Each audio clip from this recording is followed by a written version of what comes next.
Welcome everyone to this Let's Play of Kerbal Space Program Release 1.0. Now in the last episode, Val took a new aerocraft on behalf of the CATS Corporation and just flew it off into the mountains to recover some science. Now while she is debriefing the CATS Corporation, we are going to join Bill, Bob and Jeb on a mission to the Mun. So let's go and see Jean if we have any contracts that involve the Mun. Now, not unsurprisingly, we do have some contracts that involve the Mun. We are going to try this one, which is a flyby of the Mun. It's from Kerbin's World First Record Keeping Society, and it is apparently our lucky day. We are simply going to head to the Mun and pass by it. It'll be as easy as pie, no risks at all, and now sign this waiver. We will get 40,000 funds as an advance, over 100,000 funds for completion, plus 8 science and 17 reputation. I think Bill, Bob and Jeb ought to be able to manage that. So let's accept this contract and sort out a flyby of the Mun. Now of course, before we go anywhere, we ought to visit the Research and Development Centre and spend our 54 science. Now 54 science won't get us much, but it will get us one of these nodes. Now flight control contains the scriptable control system, antenna, a smart part for altimetry action group triggering. It also contains the winglet, the reaction wheel and the inline cockpit, all of which will be very, very useful generally. General construction, on the other hand, contains things like the strut, the large decoupler, and the launch stability enhancer, which aren't that useful right now. But I'm going to go for advanced rocketry because it contains the LV909 Terrier engine, which is absolutely brilliant for intra-Kerbin planetary transfers between Minmus and the Mun, and also this slightly larger FLT 400 fuel tank. So this is where I'm going to spend my science. That's 45 science down the drain, 9 science left, not much we can do with that. But let's head on over to the VAB and start building our craft. Now there's not going to be much unusual about this craft. It is going to be a pretty typical craft for Mun or Minmus transfers, but there are going to be a few bits and pieces which we can add along the way to make things a little more interesting. Now let's get our parachute on. Good start. And then after that we need to start stacking our various bits of science and life support equipment. Now to begin with, let's get ourselves a service bay, and in the service bay we can cram some of our life support gear. I've installed Thunder Aerospace's life support systems. You can see some of the individual modules there on the left, so we're going to have to start cramming a few things into this bay. So we'll begin with life support, there we go, life support, food, oxygen, and was it food, oh that's a small, medium and large.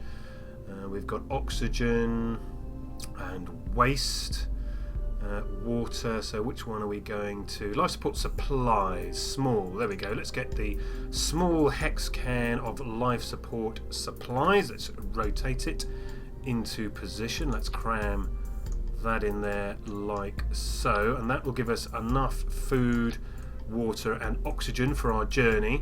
Now in theory our waste will just get ejected into space, but we're not mucky pups, so we will capture our waste. There we go, there's a small waste can, and we will bring it back. So let's just rotate that in like so. So that's our life support.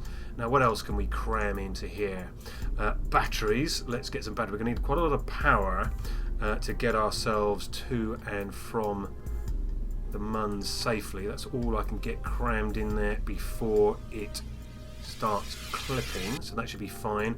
And we'll also squeeze in from the science department, we'll also squeeze in a thermometer. So let's just, we only need one of those, so let's just cram that in here, or maybe, there we go, just stick it in there so we can see it. There we go, just the one, cram that in. So I think that is food, waste, and some power. So let's close that up. So we're all done with food, waste, and power. Now I've also got some of these lovely little universal storage units. And those storage units stack on a little post.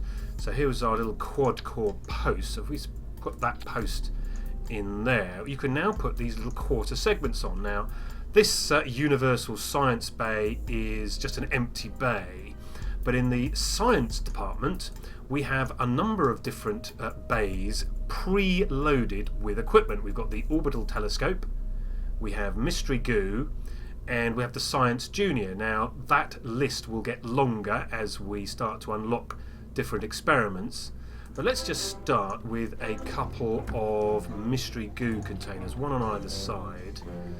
Where we go, mystery goo. So let's get another one on this side. There we go, to make it symmetrical.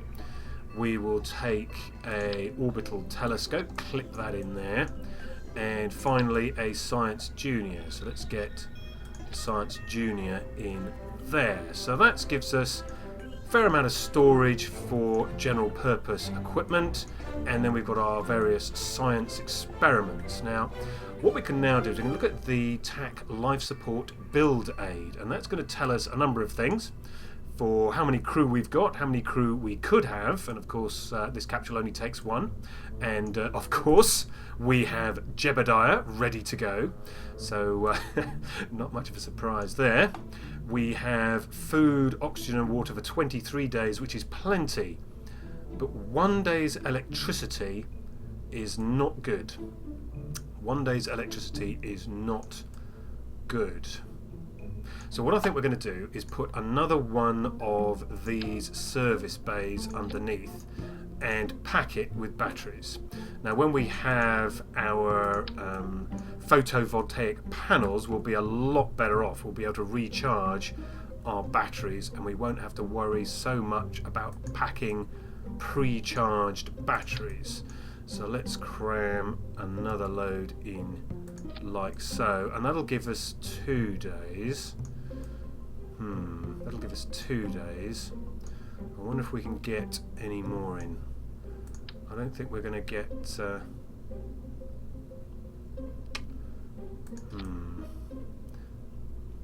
a little bit of space in there, in the centre. 2 days electricity. Well, the biggest user of electricity is actually the SAS, and if we switch that off while we're in transfer between the Mun and Kerbin, we should be okay. I am a bit worried though. I am a little bit worried. Oh heck! Oh heck! Let's close that. Let's see if there's any way we could cram a few more batteries in here. Why don't we take that out and let's push these. We don't need that many of them. Only need the one, and let's really cram those together. Push these right in, like so. They're not clipping. So that's not cheating. And then let's see if we can cram another row of batteries in here. So let's just multiply up. There we go. A little bit further in. I think that just about works out.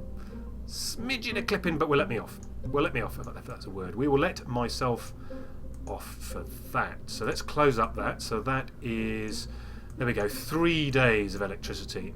So with 3 days of electricity, I think we'll just slip this on the outside. Let's get it rotated nicely. That's good. Now also from the science section we get our Kerbal engineering system, so we know how we're doing as we fly. And now a couple more parachutes, I think, because this is going to be quite heavy to bring down. So let's grab on a couple more parachutes like so. There we go. So that looks good for the upper stage. Finally, I think we need our heat shield. Put our heat shield on the base, and that is our return package. So that's what's going to splash down.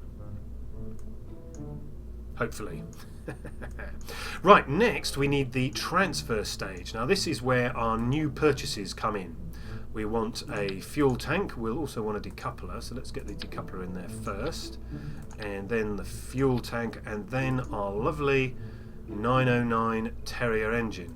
That'll do perfectly for our transfer. Drop that on there, so that will be just fine. And finally, let's get our launch stage on. So again, we want a decoupler. Let's stand back a little. I think we're going to get a good few of these on, so let's just use the alt click to duplicate and duplicate, and I think we shall try with 6. So 6 tanks, and then our LVT 30 engine, a little more powerful than the 45. There we go. So let's just make sure we have all our staging correct. Where are we going? That's not right, is it? Got that right? Yeah, that's right. That goes... No. This one goes down here. There we go. Get that right. That could have been a bit of a disaster. Right, so this gives us plenty of delta V to actually get into orbit. But of course, our thrust to weight ratio is rather low. So we are going to need some of these Thumper solid fuel booster rockets just to get us out of the atmosphere and in a position to circularize and then transfer. So let's go to structural, get our radial decouplers, put them on near the bottom. We'll take 4, I think. There we go, 4. And then our solid fuel Thumper engines. So let's get those mounted like so. And because we don't have our stability enhancer, we will rest our rocket on top of these 4 engines. So let's get this staging right. So that's good. That's looking a bit long, a bit pencil-like, but we have plenty of thrust to weight ratio now. So let's just use right-click on the solid fuel boosters and just reduce the thrust a little to bring our stage 4, that's our first launch stage, down to about 2. There we go, about 2 thrust to weight ratio. That should be perfect for getting us off the pad. Next, let's get some nose cones just to get a little bit of extra aerodynamic effectiveness. We should also get from this category our wings. Now this will help us steer the vessel in its initial ascent. Bit overkill, I know, but they will do just nicely. And we're still just a smidgen over 2, which is perfect. Now before we crash and burn our build, let's save this as the MUN flyby 1. Let's save that. We can close this for the moment. And I think next we need to look at being a bit smarter. Now, ascent is difficult enough as it is without having to concentrate on staging. And that's where smart parts come in handy. This is the Dranex 1, the fuel sensor and action group trigger from Orbital Intelligence. It is a smart part. In this particular case, it will fire an event if a tank or battery becomes empty. And it will fire an action group. Now we only need the 1, so let's just get 1 and put that on like so. Now if we right click the smart part, gives a little right click group right click menu, and the menu tells us a number of things about the smart part. What it will trigger, which action group it will trigger when the condition occurs. In this case it's the stage group, and you can use these little arrows to choose another action group, so action group 1, 2, 3. Now we haven't actually unlocked those action groups yet, so let's stick with the stage action group because that's what we actually want it to do. And we want it to do that when the percentage of solid fuel remaining has reached 0. And this has been enabled. Now it's actually possible to enable and disable these smart parts from action groups which have been triggered by other smart parts, so you can chain them together. But in this case, it's a nice simple scenario that we just want this smart part to trigger staging when the solid fuel has reached 0%. So let's just right click away. But we also want to do exactly the same thing for this stack of tanks. But there is a little bit of a trick here. Now when I first used these smart parts, I just lobbed the part one up here and I right clicked, I set staging based on liquid fuel being 0%. And I was surprised to find that my staging was happening way too early. Now the point being is this smart part triggers when the specific tank it is attached to drains, not when the stack drains. So it's important to make sure you place these right at the bottom of the stack, right down here, so that when this tank drains, it will stage this section. In other words, this section. So do bear that in mind if you're using smart parts, to get the smart part attached where it needs to be smartly attached. So in this case, down the bottom. Now it doesn't actually matter in the case of the solid fuel boosters because they're one single tank, and of course if you had the bigger tanks again that wouldn't matter so much. But where we have plenty of tanks in a chain, putting them at the bottom is probably where you want to put it. So do remember that if you find yourself staging too early or triggering action group too early with smart parts. Now, before we go into space, we have a couple of upgrades that we need to do. So let's head on out to KSC proper and just do some of those upgrades. Now the one thing that's going to make it a heck of a lot easier to get anywhere in the Kerbal system is maneuver nodes. And to use those, you need to upgrade both your tracking station, in this case for 150,000 credits, and also mission control, so we can actually use the upgraded tracking station, and that costs another 75. So with both those upgrades done, we're now going to be able to use maneuver nodes to launch and transfer to the Mun. So let's go and get our craft out onto the launch pad and get Jeb on his way to the Mun. Well, Bill and Bob are safely in mission control with Jean. We've got Jeb in the capsule as usual. So let's get this flight to the Mun on its way. So let's get the throttle up to maximum. I'm not going to put the SAS on right this second. So let's get launched away. Solid fuel boosters launching at about 57% of their normal thrust, giving us a thrust to weight ratio of just over 2. But what I'm going to do is I'm just going to tip this over to about 10 degrees, and I found that gives me a very nice gentle gravity turn. There we go, that's about right. Rocking a little bit, but that should stabilise. There we go.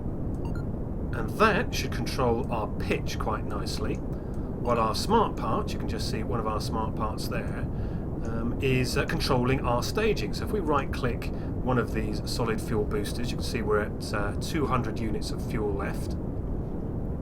When this gets down to 0, this smart part will trigger staging.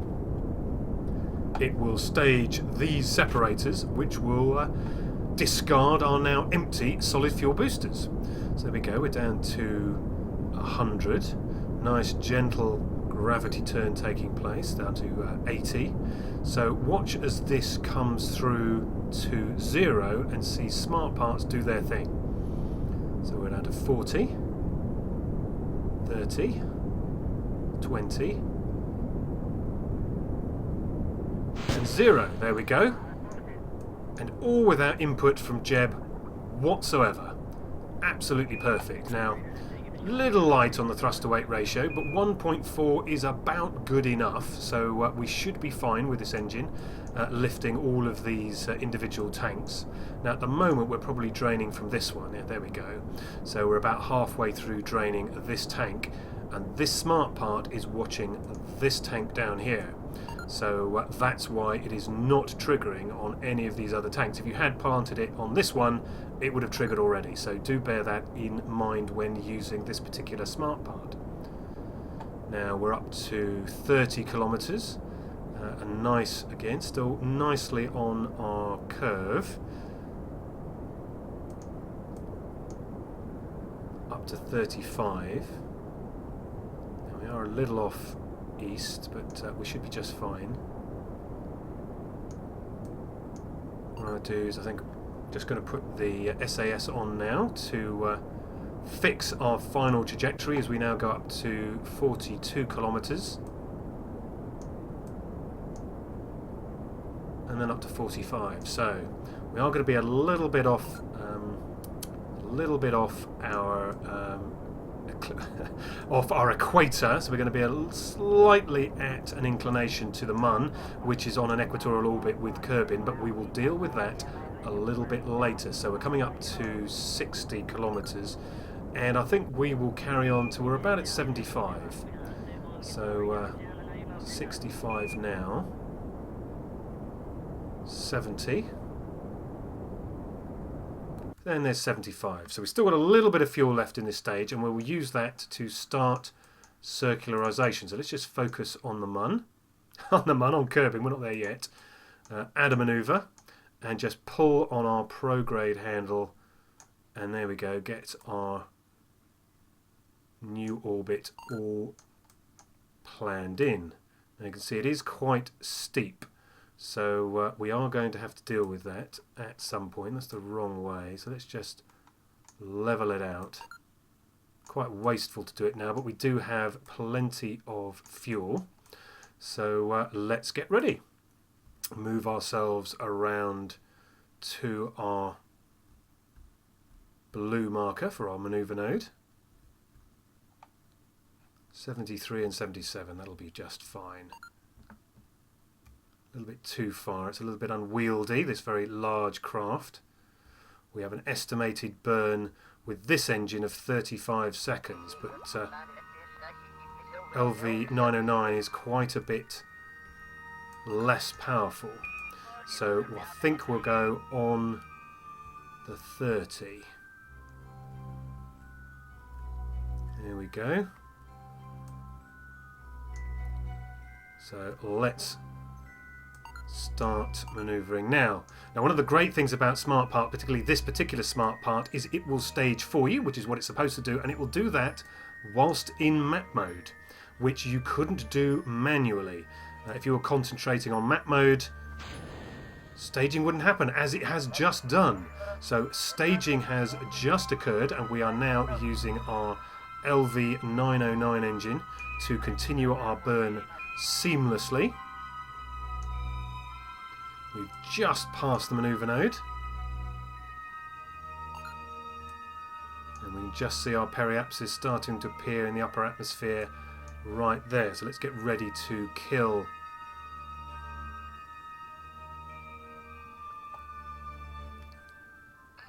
There we go, kill 71 and 92. A little bit early, I think we fired there, but nevertheless that is absolutely marvellous. Perfect. Well, perfect for our purposes anyway. So let's get out of map mode and just have a quick look at Jeb in his craft. There are our craft and our objective. There is the Mun on the other side of the sun. Let's just get a postcard for sending back to mission control so Jean knows that we are on our way. And next I think we should go into map mode and decide on our trajectory. Right, so we want to go to the Mun. There's the Mun on the right hand side there, so let's set that as the target. And the next thing we want to do is create a manoeuvre node and pull on the prograde handle until our apoapsis just skims the sphere of influence of the Mun. And in doing so, we should be barely affected by the Mun itself and pretty much return exactly where we started. So let's see if we can do that. So let's just keep pulling on the prograde marker. There we go. We can start seeing the nearest approach markers. Let's just pull this across. There we go. Right, now we have an encounter, but we're actually being thrown away from Kerbin. So let's see if we can adjust this so that we come much more directly back towards Kerbin itself, and that's way too far. So let's go back the other way. Let's try going further this way. Here we go. Let's go further this way around and keep pulling back on the retrograde marker. There we go. Now this is looking much better, because if we look, our periapsis, our new periapsis, is actually not far off our original. So I reckon if we keep doing this, we can actually make considerable improvements. There we go. To the point at which we're actually returning directly back whence we came. So that is absolutely perfect. We'll have only seconds, only seconds of it's only seconds of sphere of influence for our flyby, and that's probably not enough. So let's just pull this out just a little bit and pull this around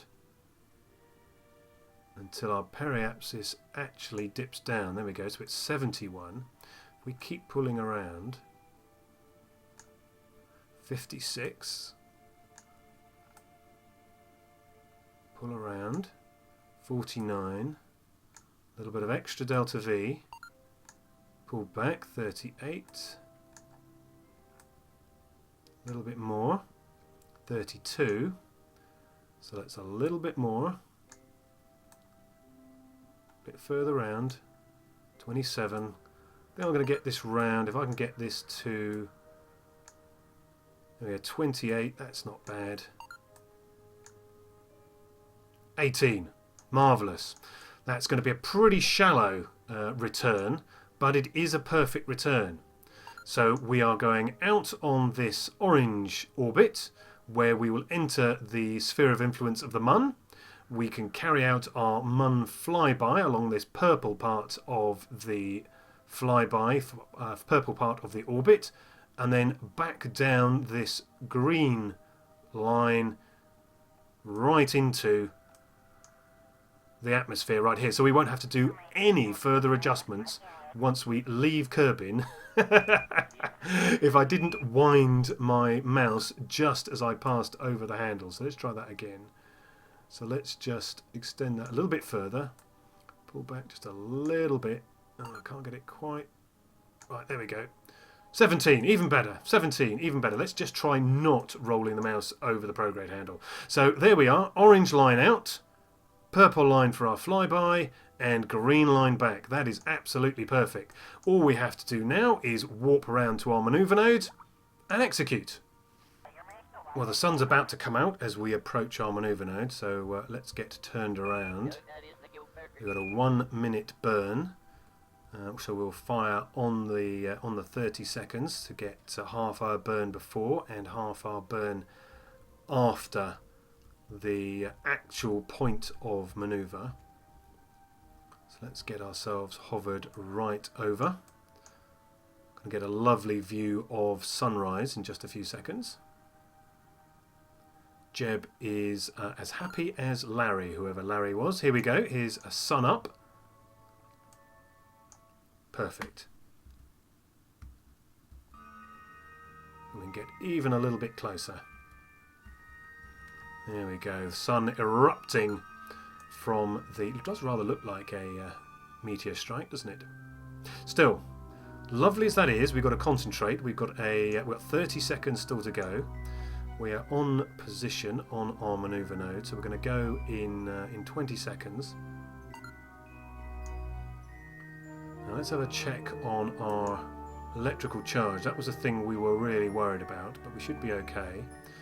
So that's the resources panel, tells you the absolute amount of resources, and the TAC life support panel tells us a summary of our life support. So let's keep an eye on that as we progress. So let's get our thrust on.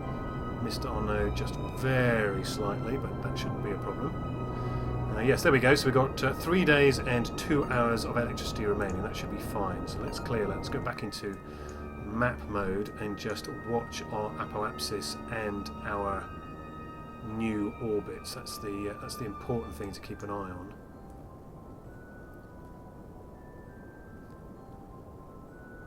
So we're about halfway through our burn. Keep on our manoeuvre node.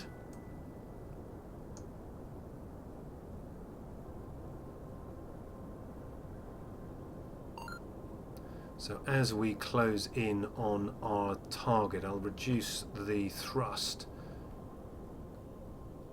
so we can control exactly our arrival at our new orbits. Go right down on the thrust. Right down. Get ready. There we go. There we go. A little bit off. But that shouldn't prove too much of a problem. Let's just have a quick look. 65.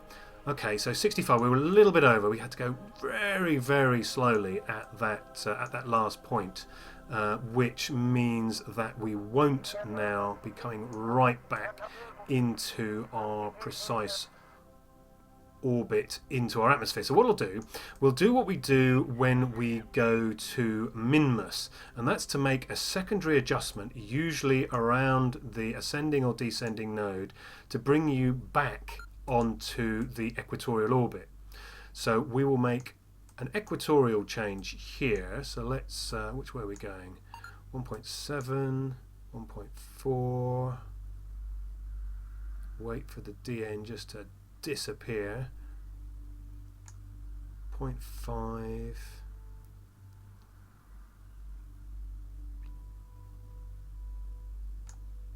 0.2.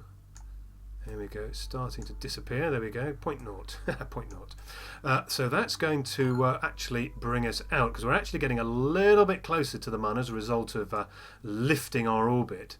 So let's compensate for that and remove a little bit of our velocity. Just pull back very slightly. And you can see our new periapsis there is going to be 31. 21. Let's bring it down to about 20. 18. There we go. So we're back to where we started. So we are now back on track to come back down this green line and our 18-kilometer periapsis well inside the atmosphere. So that's rather good. So that's going to be a 15 meters per second change, most of it vertical. There we go, most of it vertical and just a little bit retrograde. Still have plenty of electricity. It's going to be our long journey to and from the Mun that is going to prove very difficult from an electricity perspective. So let's warp to the manoeuvre node. Click on the warp to manoeuvre node handle. There we go. It's a trivial burn. Not even 0 seconds worth of burn. Quite well away from the manoeuvre node, so let's manually bring ourselves forward to the manoeuvre node. There we go. And let's just bleed off our 50 meters per second of delta V very, very slowly.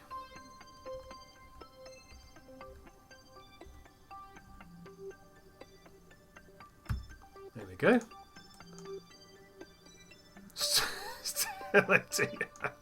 And now we've lost our. We've now completely lost our. Oh dear. So we're going to have to make another change. Let's make another change over here.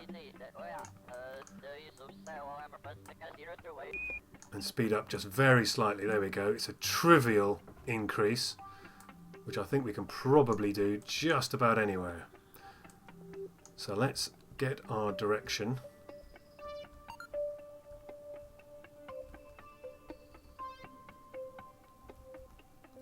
And just a gentle tap. There we go. Just to bring us, that's why we're just barely skimming. the Mun's sphere of influence, just barely skimming it. And we're now going to be plunging in at Herculean speeds to 11 kilometres in the atmosphere. Let's hope we survive.